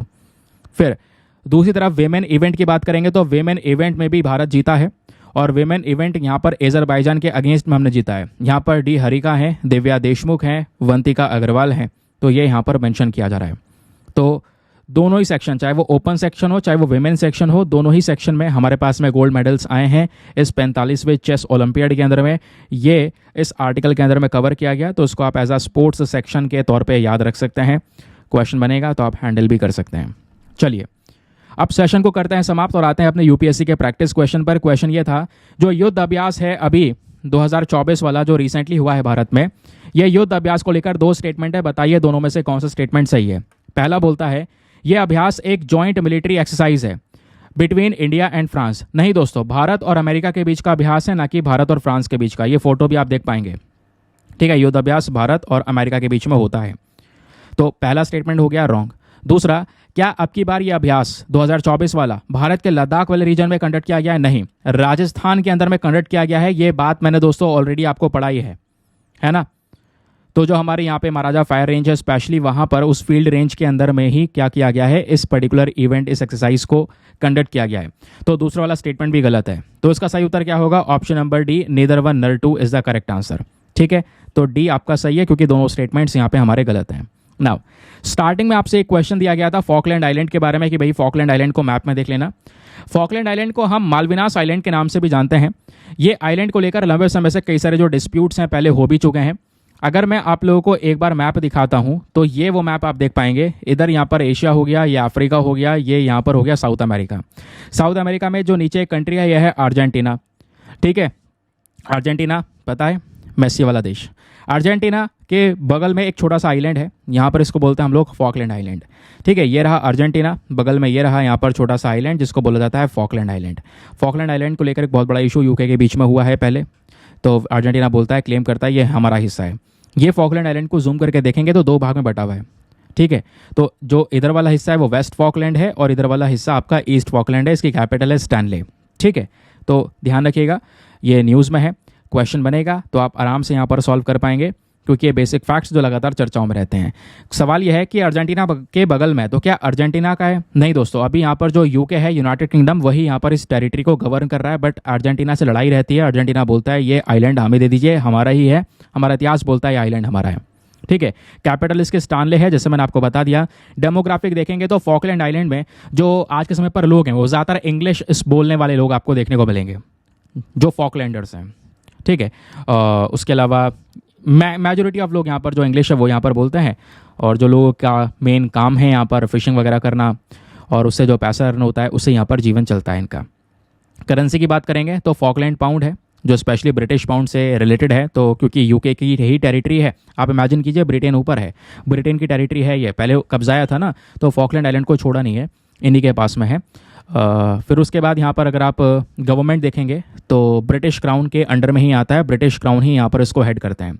आइलैंड में इस एक सरकार भी चलती है, उस सरकार को एक गवर्नर हेड करते हैं। ठीक है, और वो गवर्नर कौन भेजता है? गवर्नर सीधा यूके से ब्रिटिश क्राउन ही भेजता है। ब्रिटिश क्राउन गवर्नर को भेजना, जैसे इंडिया में कॉन्सेप्ट था पहले जब ब्रिटिशर्स का, कुछ इस प्रकार से, तो वो यहाँ पर गवर्नर को भेजना है। गवर्नर यहाँ पर वो पूरा का पूरा जो मामला है या पूरा फॉकलैंड आइलैंड है उसको यहाँ पर लीड कर रहा है। समझ गए? चलिए आगे आते हैं, करते हैं सेशन को समाप्त और मिलते हैं आप लोगों से अगले वीडियो में। आज के लिए bye bye, have a nice day, thank you and